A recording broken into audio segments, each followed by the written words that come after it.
Hoy quiero compartir con vosotros un aspecto acerca del carácter de Dios, el Dios de la providencia, cómo el Dios provee para todas nuestras necesidades espirituales y materiales, y cómo al final, por encima de nuestras circunstancias, siempre tenemos algo por lo que darle las gracias a Dios, siempre, y por el que darle la gloria a Dios, y no hay nada que pueda impedir que adoremos a nuestro Señor, porque es digno de ello.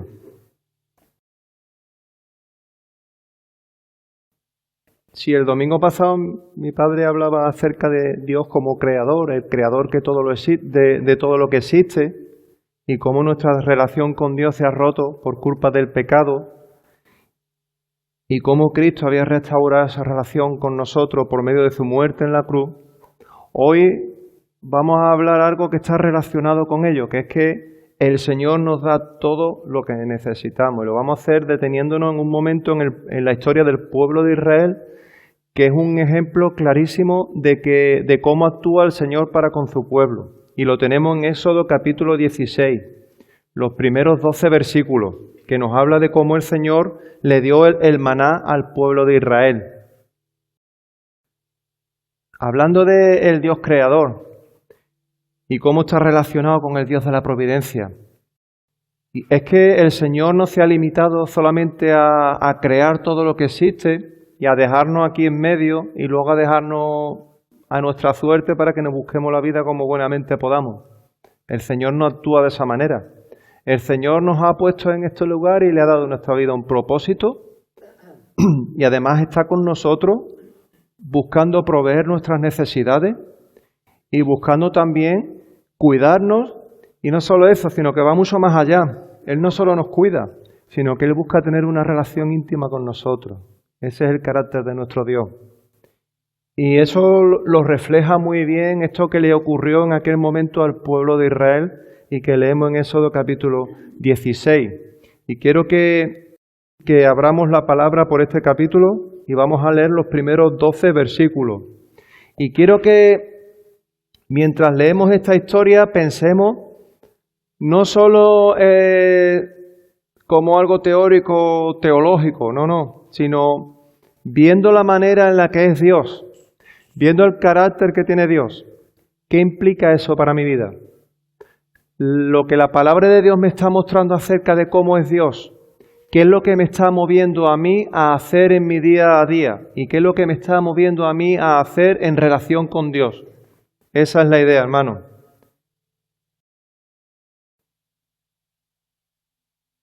Y también quiero decirte una cosa. Es muy importante, seas creyente o no, que le des respuesta a esta pregunta. Si no eres creyente, es muy importante porque el Señor lo que está buscando con la revelación que encontramos en su palabra es que tú tengas una relación personal con Él. Si no tienes una relación personal con el Señor, estás perdido. Porque Él es el único que le puede dar un sentido a tu vida y la salvación que tu alma necesita. Pero al mismo tiempo, a los que ya somos parte de la Iglesia de Dios, es muy importante que también le demos respuesta a esta pregunta. ¿Qué me está diciendo Dios que haga con mi vida mostrándome su carácter? Porque habrá momentos en que las cosas no nos van a salir bien. Habrá momentos a lo largo de nuestra vida en los que vamos a tener dificultades. Es más, por ser cristianos vamos a tener más dificultades. Pero saber, como nos revela la palabra, que en estos momentos de dificultad el Señor está a nuestro lado, nos da una paz, nos da una seguridad que el mundo no nos puede dar. Y si sabemos identificar y disfrutar las bendiciones de Dios, hermanos, vamos a poder seguir en paz aun por encima de lo que nos pueda pasar, aun por encima de las circunstancias. Y también por encima de esas circunstancias podremos seguir sirviendo a Dios. Así que vemos que es muy importante, hermanos, que entendamos cómo es el carácter de Dios y qué es lo que nos está moviendo a hacer, revelándonos esa parte de su carácter. Nos vamos a trasladar a un momento en la historia del pueblo de Israel donde ellos tenían una gran necesidad, no solo física, sino espiritual. Y el Señor provee todo lo necesario para ello. Y lo hace de una manera extraordinaria. Y dice así la palabra del Señor, Éxodo capítulo 16, versículo 1. Dice que partió luego de Elim toda la congregación de los hijos de Israel y vino al desierto de Sin, que está entre Elim y Sinaí, a los 15 días del segundo mes después que salieron de la tierra de Egipto. Y toda la congregación de los hijos de Israel murmuró contra Moisés y Aarón en el desierto. Y les decían los hijos de Israel: ojalá hubiéramos muerto por mano de Jehová en la tierra de Egipto, cuando nos sentábamos a las ollas de carne, cuando comíamos pan hasta saciarnos, pues nos habéis sacado este desierto para matar de hambre a toda esta multitud. Y Jehová dijo a Moisés: he aquí yo os haré llover pan del cielo, y el pueblo saldrá y recogerá diariamente la porción de un día, para que yo lo pruebe si anda en mi ley o no. Mas en el sexto día prepararán para guardar el doble de lo que suelen recoger cada día. Entonces dijeron Moisés y Aarón a todos los hijos de Israel: en la tarde sabréis que Jehová os ha sacado de la tierra de Egipto, y a la mañana veréis la gloria de Jehová, porque él ha oído vuestras murmuraciones contra Jehová. Porque nosotros, ¿qué somos para que vosotros murmuréis contra nosotros? Dijo también Moisés: Jehová os dará en la tarde carne para comer, y en la mañana pan hasta saciaros, porque Jehová ha oído vuestras murmuraciones con que habéis murmurado contra él. Porque nosotros, ¿qué somos? Vuestras murmuraciones no son contra nosotros, sino contra Jehová. Y dijo Moisés a Aarón: di a toda la congregación de los hijos de Israel: acercaos a la presencia de Jehová, porque él ha oído vuestras murmuraciones. Y hablando a Aarón a toda la congregación de los hijos de Israel, miraron hacia el desierto, y he aquí la gloria de Jehová apareció en la nube. Y Jehová habló a Moisés diciendo: yo he oído las murmuraciones de los hijos de Israel. Háblales diciendo: al caer la tarde comeréis carne, y por la mañana os saciaréis de pan, y sabréis que yo soy Jehová vuestro Dios. Tenemos que saber, antes que nada, qué acaba de pasar justo antes de este pasaje, porque lo que ha sucedido en los días anteriores, incluso lo que ha pasado los años anteriores a este momento, influyen y desembocan en lo que está pasando ahora mismo. Tenemos a un pueblo de Israel que ha estado durante 400 años en Egipto, 400 años, y en los últimos tiempos había estado siendo maltratado por los egipcios. Y el Señor dijo en un momento dado, llamó a Moisés y le dijo que él iba a sacar a Israel de Egipto y que los iba a llevar a una tierra, a la tierra prometida, donde ellos se establecerían como una nación y que él les cuidaría como nación. Justo después de eso, Moisés les pidió a Faraón que los dejase marchar. Sin embargo, Faraón se negó a dejarles ir. Y entonces el Señor envió una serie de plagas que castigó a Egipto hasta que finalmente el Faraón dijo que podían marcharse. Pero ahí no acabó el problema, porque cuando los israelitas empezaron a marcharse de Egipto y llegaron al Mar Rojo, se encontraron con que los egipcios sacaron su ejército y empezaron a perseguirles porque se arrepintieron de haberlos dejado ir. Y allí estaban acorralados entre uno de los ejércitos más poderosos de la época, por un lado, y por otro la orilla de un mar que no les dejaba escapar. Pero el Señor abrió el mar para que ellos pudieran escapar por allí, y cuando Faraón intentó perseguirles con su ejército, el Señor hizo que todos acabaran pereciendo. Pero tampoco la salida fue sencilla, porque ahora se encontraban en un desierto en medio de la nada y llevaban ya 2 meses y medio por el desierto vagando sin saber muy bien a dónde ir. Como dice el versículo 1, dice que partió luego de Elim toda la congregación de los hijos de Israel y vino al desierto de Sin, que está entre Elim y Sinaí, a los 15 días del segundo mes después que salieron de la tierra de Egipto. Es decir, ya llevaban en este momento 2 meses y medio caminando por el desierto. Ya le había dado tiempo de sobra para experimentar lo complicado que iba a ser el viaje. Vemos que no habían empezado demasiado bien porque habían tenido 3 oportunidades para probar su fe y en las 3 veces podemos decir que habían metido la pata y habían acabado dudando de Dios y murmurando contra él y contra su siervo Moisés. Pero también vemos cómo en ese contexto el Señor cada una de las veces les protege, les cuida y les provee de todas las necesidades que tenían. Cuando ellos dudan del Señor, es curioso ver cómo el Señor siempre responde de la misma manera, responde con promesas de bendición.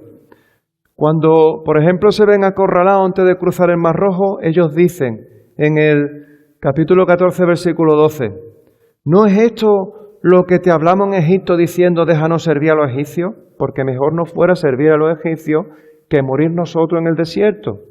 Pero mira lo que el Señor le responde en el versículo 14. Jehová peleará por vosotros y vosotros estaréis tranquilos. Un poquito más adelante llegan a Mara donde había aguas y se lleva la desilusión de que las aguas no se podían beber. Y entonces en el capítulo 15, versículo 24, ellos dicen, ¿qué hemos de beber? Y en el versículo 26 el Señor les responde, ninguna enfermedad de las que envié a los egipcios te enviaré a ti, porque yo soy Jehová tu sanador. Y ahora en este momento que acabamos de leer, resulta que se encontraban sin comida en medio del desierto y otra vez más vuelven a murmurar contra el Señor y contra Moisés y Aarón y les dice el Señor en el versículo 4, yo os haré llover pan del cielo. ¿Os dais cuenta? Así que ahora, justo después de haberse abastecido de agua en un oasis que se llamaba Elim, se adentran en el desierto de Sin. Y allí se encuentran sin comida, sin saber exactamente qué hacer ni a dónde ir, pero el Señor les da esta promesa. Y ahora que sabemos lo que está sucediendo, podemos volver a la pregunta que nos hacíamos al principio, para responderla con la ayuda del Señor. ¿Qué es lo que nos está revelando aquí la palabra de Dios acerca de cómo es Él y qué implicaciones tiene eso para mi vida? ¿Qué es lo que me está llamando el Señor a hacer hoy, revelándome esto en su palabra? Fijaros un detalle acerca del pueblo de Israel. Todo en este momento era provisional en sus vidas. No tenían tierra, no tenían casa, vivían en tiendas de campaña. No había comida, tampoco había agua para mañana. No sabían la próxima parada en el camino. Sí, el Señor le había prometido una tierra, pero no tenían ni idea de dónde estaba esa tierra. Y por supuesto tampoco sabían cuál era su destino final a largo plazo ni a corto plazo. Lo único que había seguro era esa promesa de Dios, que es que Él estaba con ellos. Dios estaba a su lado. Todo lo demás era provisional, todo lo demás era incierto, era inseguro. Pero sin embargo, en medio de aquella inseguridad, de aquella provisionalidad, el Señor estaba con ellos. No estaba con ellos, estaba en medio de ellos, como un baluarte firme que no iba a moverse, que les había prometido seguridad. Así que estamos viendo que si no tenían fe en Dios, todo se iba a desmoronar. Porque lo único que tenían seguro en este momento era la promesa de parte de Dios. Si no confiaban en esa promesa, todo lo demás se desmoronaba. No podían llegar a su destino porque no sabían cuál era. Tampoco podían volverse porque después del desastre que fue para Egipto, las plagas y el desastre militar que supuso el intentar perseguirles, en cuanto aparecieran por Egipto iban a matarles. Así que no había otra opción. Tenían que seguir adelante sí o sí y confiar en Dios. Confiar en que Dios les guiaría a esa tierra que Él les había prometido. Pero en esa parada en medio del desierto aparecen las primeras señales de alarma y vemos cómo ellos empiezan a murmurar contra el Señor, contra Moisés y contra Aarón, su siervo.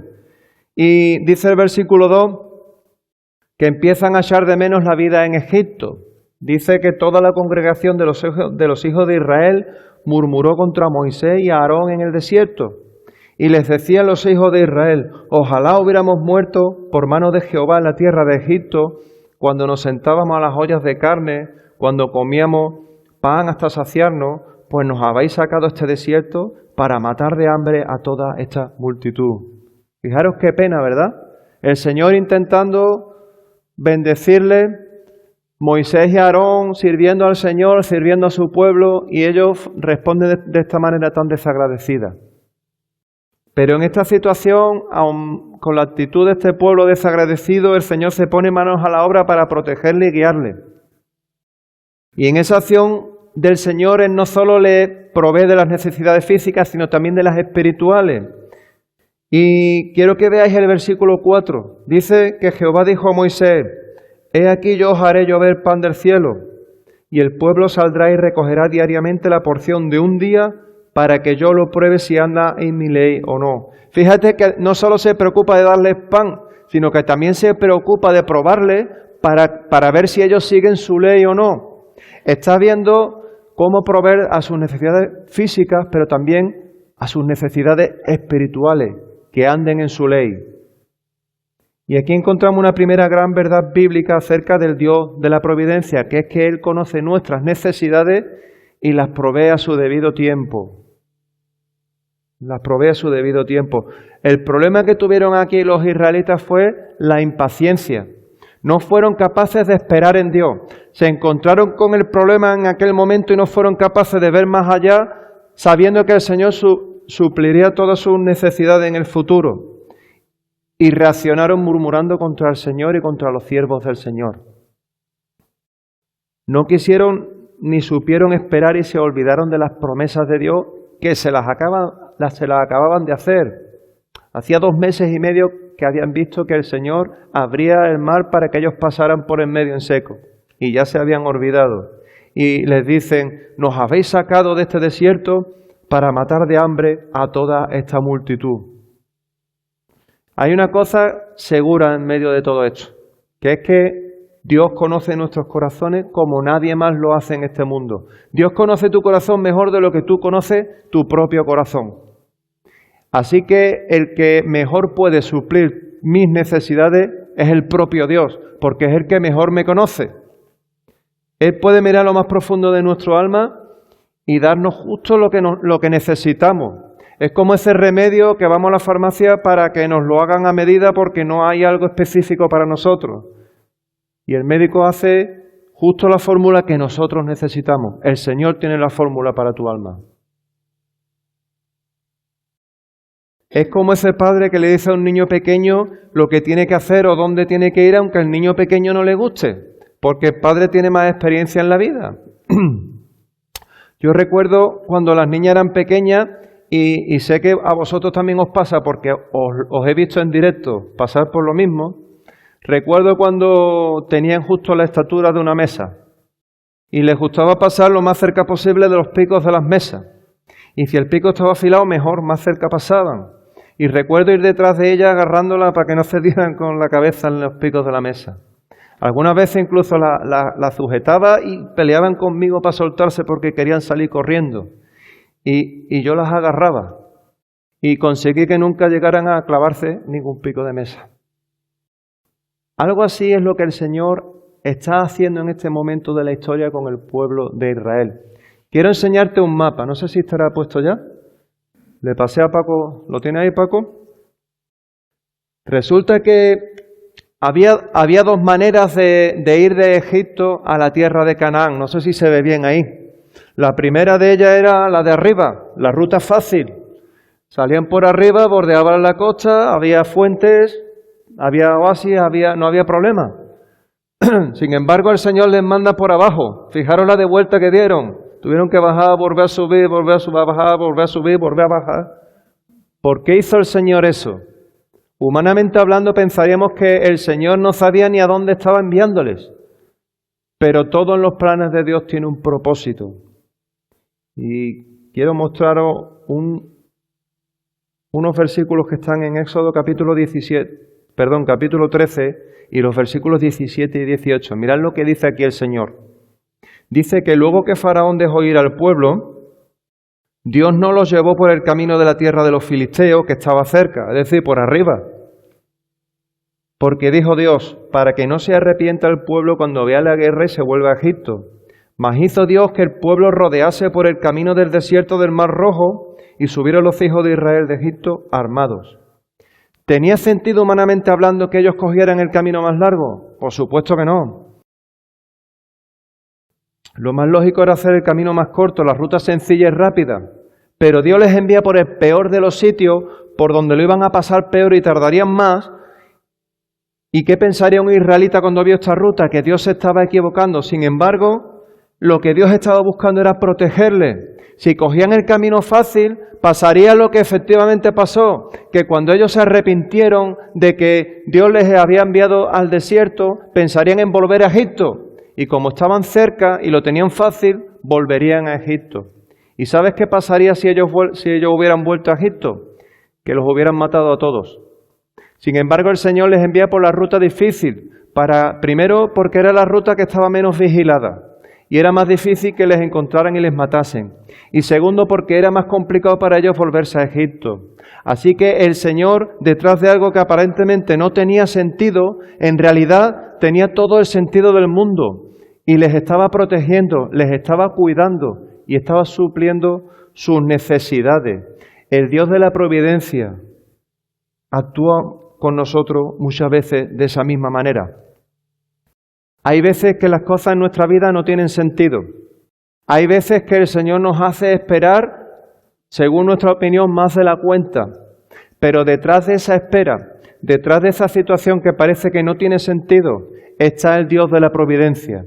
Y lo que Él nos pide, hermano, en este mismo momento, es que hagamos lo mismo que le estaba pidiendo a aquel pueblo de Israel, que tuviera fe en Él y que obedeciera ciegamente a su palabra, sabiendo que detrás de su palabra hay un plan divino, sabiendo que detrás de nuestras circunstancias está el Señor que lo controla todo. Además, aquí vemos que Dios tiene sus tiempos. ¿Por qué permitió Dios que Israel estuviera en aquella situación de esclavitud en Israel?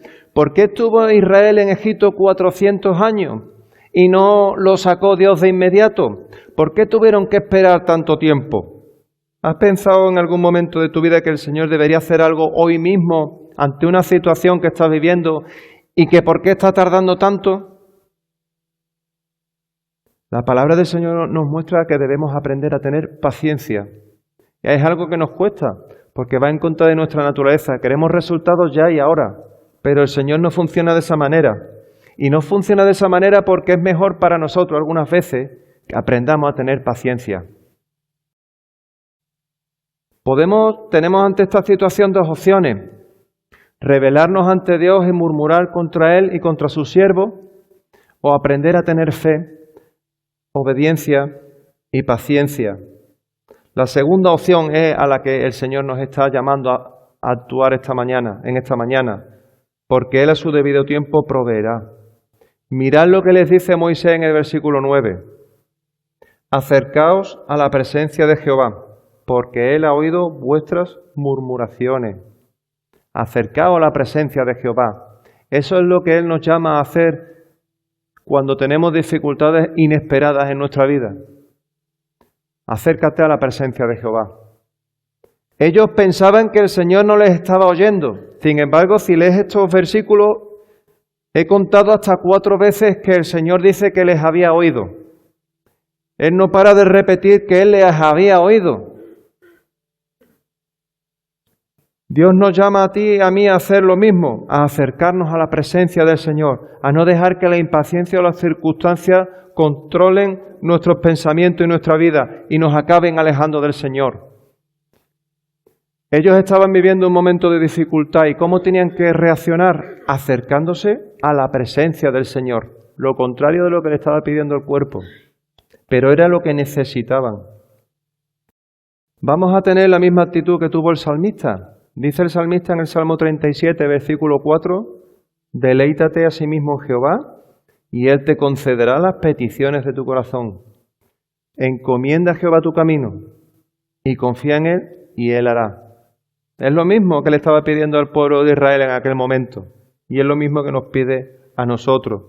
Y esto nos lleva a una segunda verdad que encontramos en estos versículos y es que la fe y la obediencia son 2 herramientas imprescindibles para el camino, imprescindibles. Los israelitas no pecaron solo de impaciencia, sino que además pecaron de falta de fe. Ellos conocían las promesas de Dios.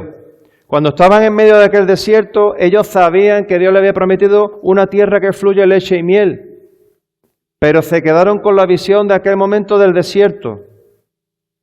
Vieron arena y piedra y no fueron capaces de ver que el Señor les había prometido una tierra para ellos. Desconfiaron de las promesas de Dios y empezaron a echar de menos su antigua manera de vivir. Decía, cuando estábamos en Egipto con las ollas llenas de carne y comíamos hasta saciarnos, lo cual era mentira porque estaban siendo oprimidos por los egipcios. ¿Qué es lo que les había pasado en este momento? Pues que miraron hacia adelante, miraron en horizontal, miraron lo que tenían a su alrededor y se olvidaron de mirar hacia arriba, se olvidaron de mirar hacia Dios, hacia el Señor que estaba con ellos,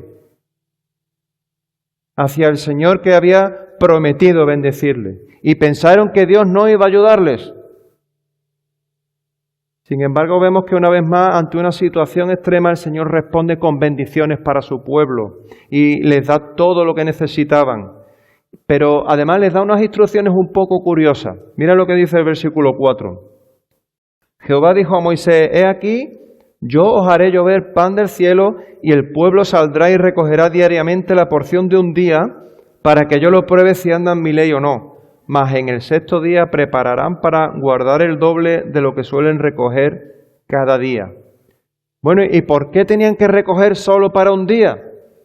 ¿No era más fácil recoger para una semana y se ahorraban el tiempo? Y es que el Señor quería enseñarles a confiar en Él. Era un ejercicio de fe.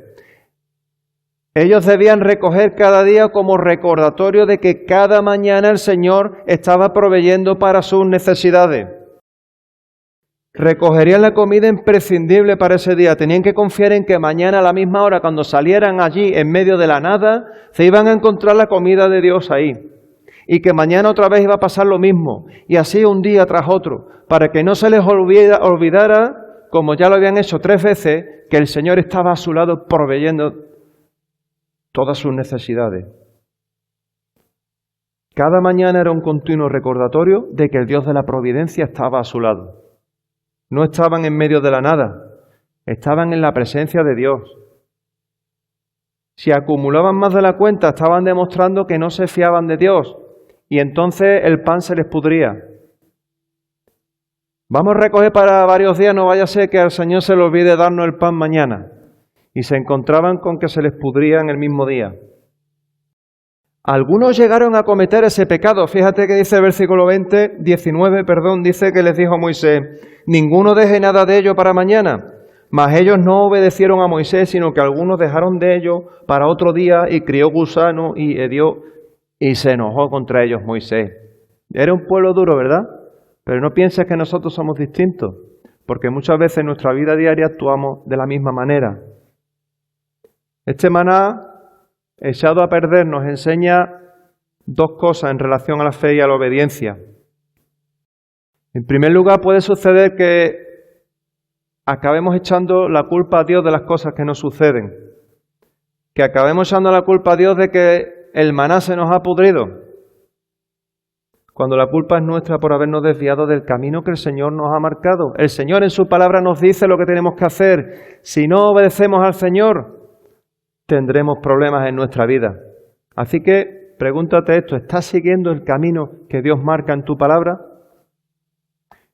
Si me dices que no lo sabes, pues ya tienes algo que hacer. Abre su palabra y, como dice mi hermano Alfonso, me gusta mucho su palabra, escarba en ella.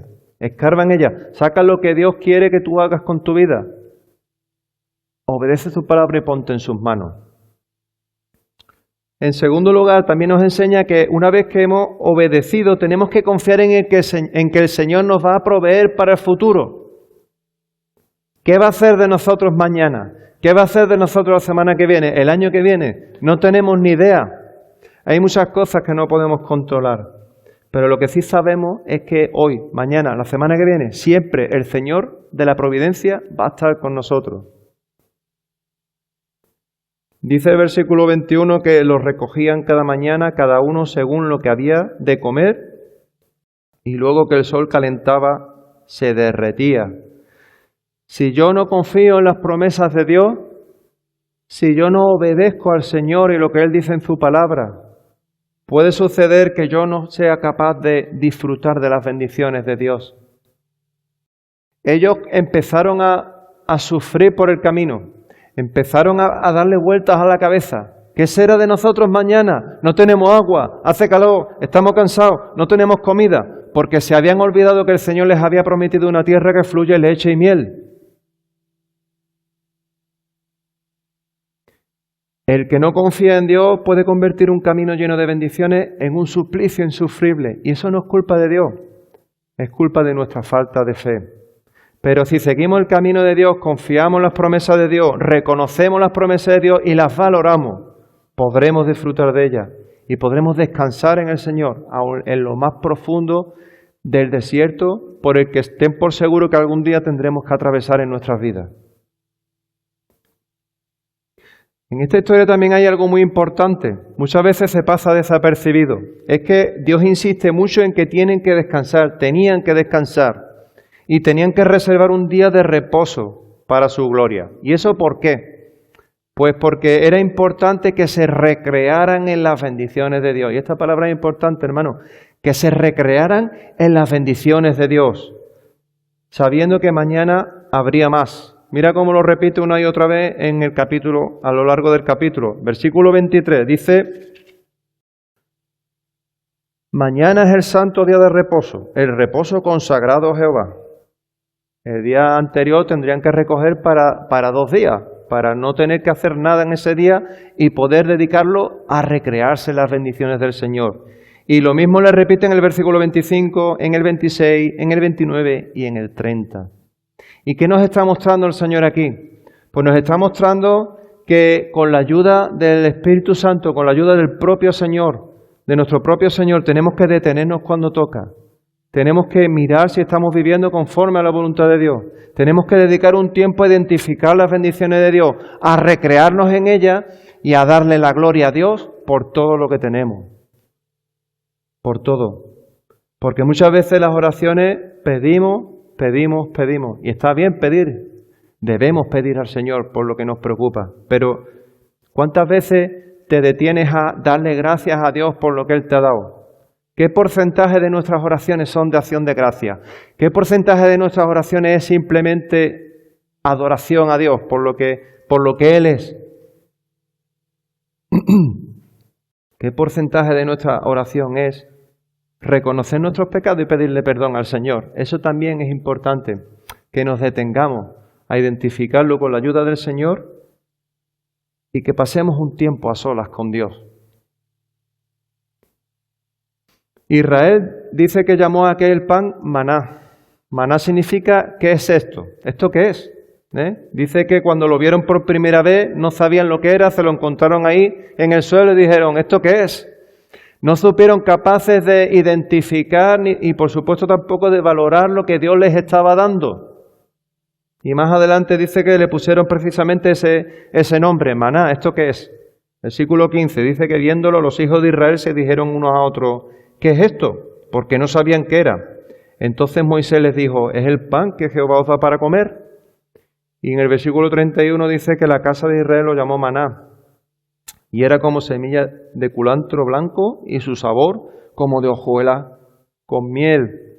Si no tenemos fe en Dios, si no obedecemos la palabra de Dios, si no confiamos en Dios, tampoco vamos a poder reconocer, valorar y disfrutar de las bendiciones de Dios. Y hoy en día la bendición más grande que tenemos en nuestras vidas es a Cristo. El propio Dios se ha dado a sí mismo como bendición para nosotros. No sé si reconocemos y valoramos lo grande que es eso. ¿Te has parado alguna vez a pensarlo? Dios se ha entregado a sí mismo como bendición para tu vida. Pero también tenemos otras bendiciones en nuestras vidas. ¿Valoras a tu familia o piensas que los solteros están mejor? Yo he escuchado un montón de veces de varias personas, yo estoy mejor soltero. Bueno, ¿qué piensas de tu familia? ¿Valoramos a nuestros hermanos en la fe o pensamos que son unos pesados cuando nos llaman para ver cómo estamos? Ya me están llamando otra vez, qué pesado. O piensas que te enfadas con ellos cuando intentan mostrarte que hay algo en tu vida que no está bien, en vez de darle las gracias a Él y al Señor porque hay un hermano que se preocupa por ti. ¿Valoramos a nuestra congregación, el tiempo que pasamos con nuestros hermanos, el tiempo que estamos en comunión? ¿O pensamos que es una carga venir aquí y reunirnos con nuestros hermanos? Este texto también nos conecta con Jesús. Es curioso porque toda la Biblia gira en torno a Jesús. Vayas a cualquier punto que vayas de la Biblia, te vas a encontrar a Jesús empapado en ese punto de la Biblia. Y este capítulo no es una excepción. Y nos encontramos con una tercera verdad que nos afecta directamente como iglesia. Y esa tercera verdad es que el cristiano independiente no existe. El cristiano independiente no existe. Igual que Israel en aquel desierto, dependemos de Dios totalmente. No busques ayuda en otro sitio porque no vas a encontrar nada como a Dios. No busques hacer las cosas por ti mismo porque va a ser inútil. Solo Dios te puede librar de la carga del pecado. Solo Cristo te puede reconciliar con Dios, con el Padre. Solo en el Espíritu Santo vas a encontrar el poder necesario para servir a Dios fielmente. Solo en Él. Mirad lo que le dice Jesús a sus discípulos en Hechos capítulo 1, versículo 8. Pero recibiréis poder cuando haya venido sobre vosotros el Espíritu Santo y me seréis testigos en Jerusalén, en toda Judea, en Samaria y hasta el último de la tierra. ¿De dónde dice aquí que viene el poder? De Dios mismo, del Espíritu Santo. Si conseguimos algo es por Dios.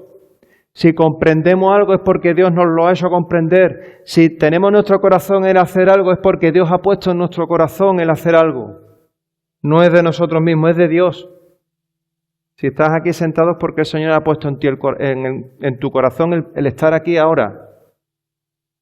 Sin Él nuestro mensaje y nuestro sentido de vida se quedan vacíos. No tenemos nada, porque Él nos lo llena todo.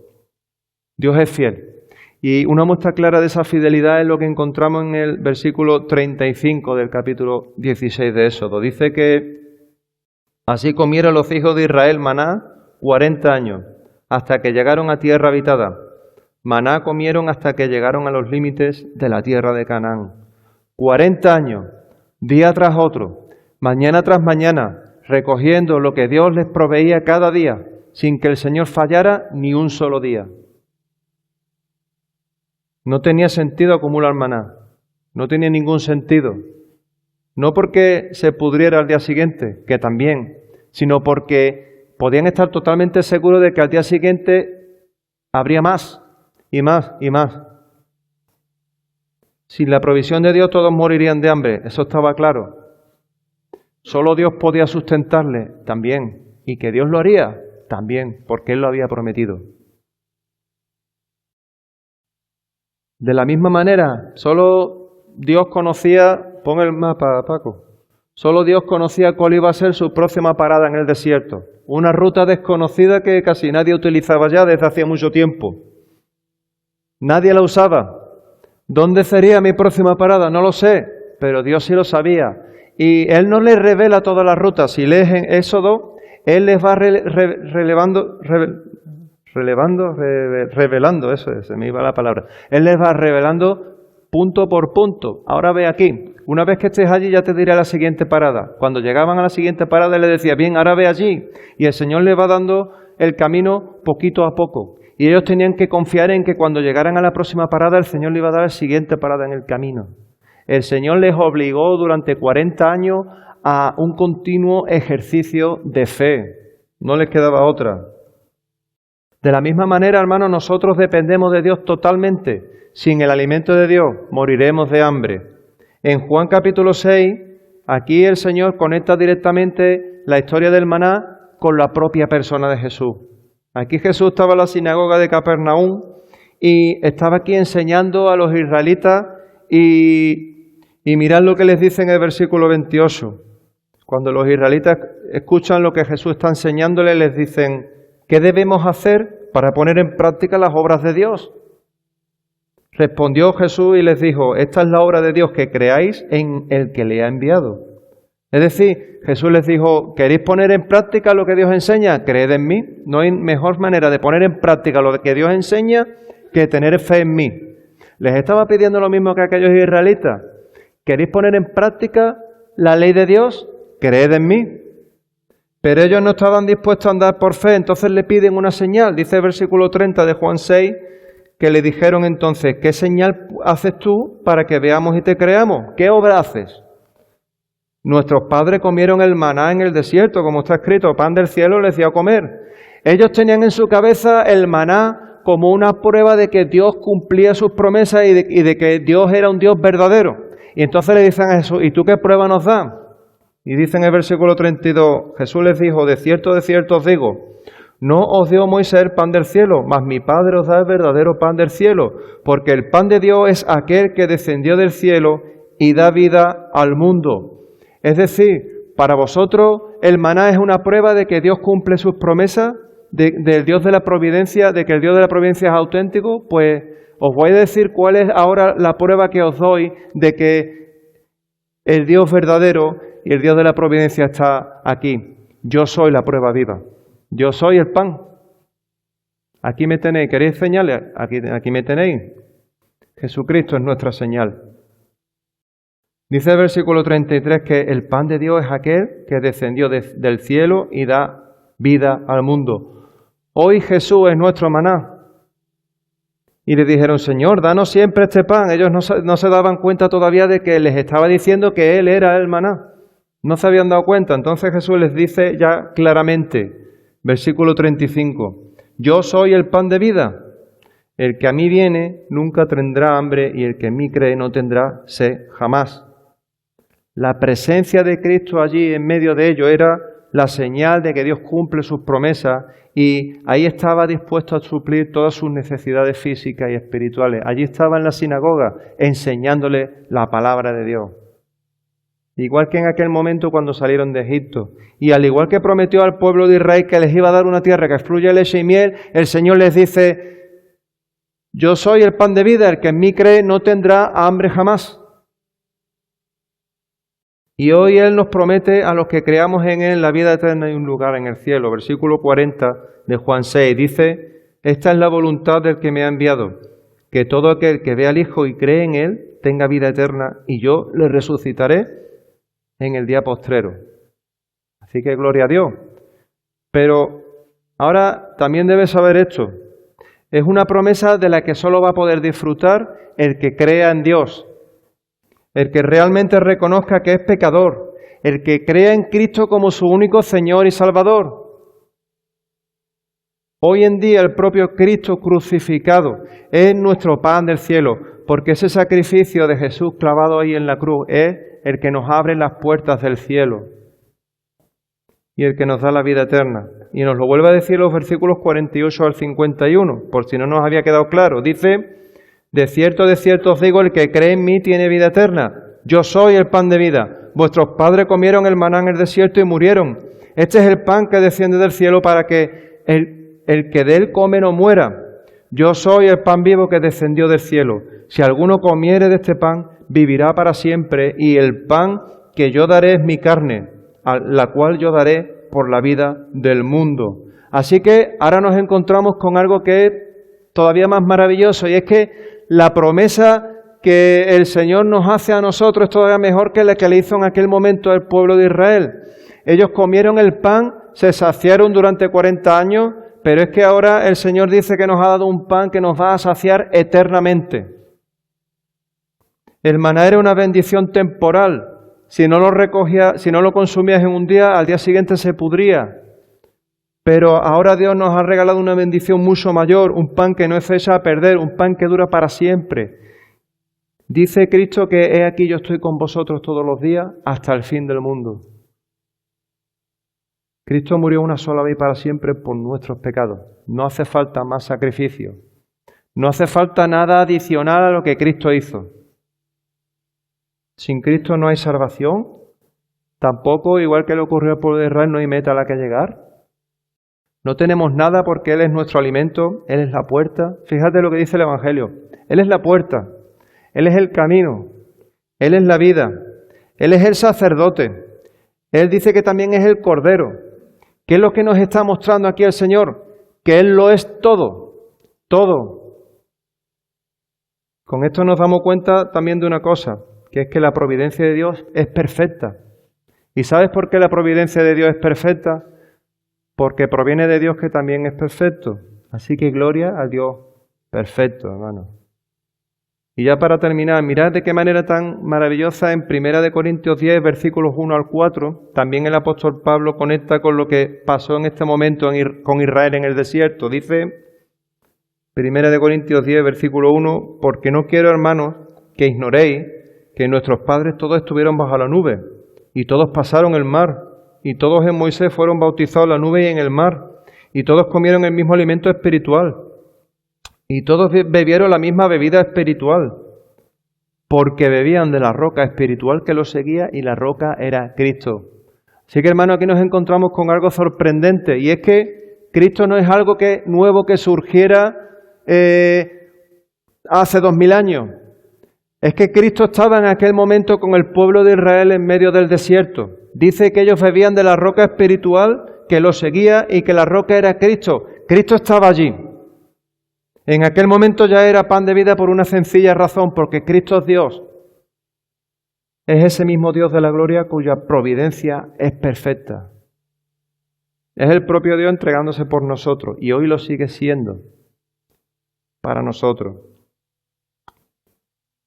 Si no eres creyente, puedes estar seguro de una cosa, que sigues muerto en tus delitos y pecados y que vives separado de Dios. Y que si mueres sin poner tu vida en orden con Dios, lo que te espera es, como dice en Hebreos capítulo 10, una horrenda expectación de juicio y de hervor de fuego que ha de devorar a sus adversarios.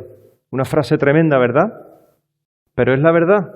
Sin embargo, aquí tenemos la otra cara de la moneda. Si eres creyente, si aceptas a Jesús como tu Salvador, si aceptas en tu corazón a ese Dios de la providencia, el Señor dice que ha preparado para ti un lugar en el cielo y te hace una promesa que encontramos en Filipenses capítulo 3, que dice, olvidando ciertamente lo que queda atrás y extendiéndome a lo que está delante, prosigo a la meta, al premio del supremo llamamiento de Dios, que es en Cristo Jesús.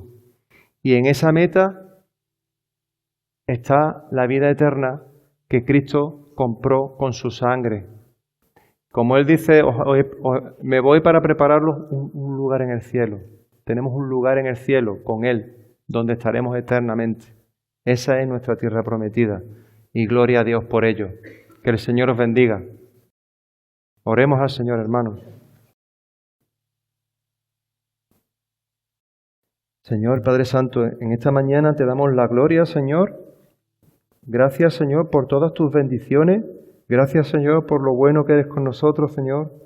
Te damos las gracias, Señor, porque tenemos por segura esa promesa, Señor, que tú nos has hecho de que estarás con nosotros todos los días hasta el fin del mundo. Y, Señor, en esta mañana queremos pedirte perdón, Señor, por si hemos desconfiado, Señor, de esas palabras en algún momento de nuestras vidas, Señor, que nos perdone, Señor, perdona nuestros pecados. Restaura nuestras vidas, Señor, en aquello que necesite ser restaurado. Ayúdanos, Señor, a ser siervos fieles, Señor, un pueblo fiel, que te dé la gloria allá donde vaya, Señor. Un pueblo fiel que dé testimonio fiel de ti también, Señor. Bendice esta congregación, Señor. Cada uno sabe, nadie mejor que tú sabe las necesidades que tenemos en nuestros corazones, Señor. Somos débiles, hay muchas cosas que no controlamos, Señor, pero sí tenemos confianza en ti, Señor, de que tú estás sobre todo, Señor. Y estás a nuestro lado en esas circunstancias.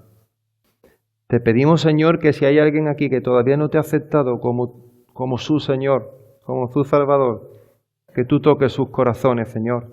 Que sea hoy día de salvación también, Señor. Llena este lugar de nuevos creyentes que te den la gloria.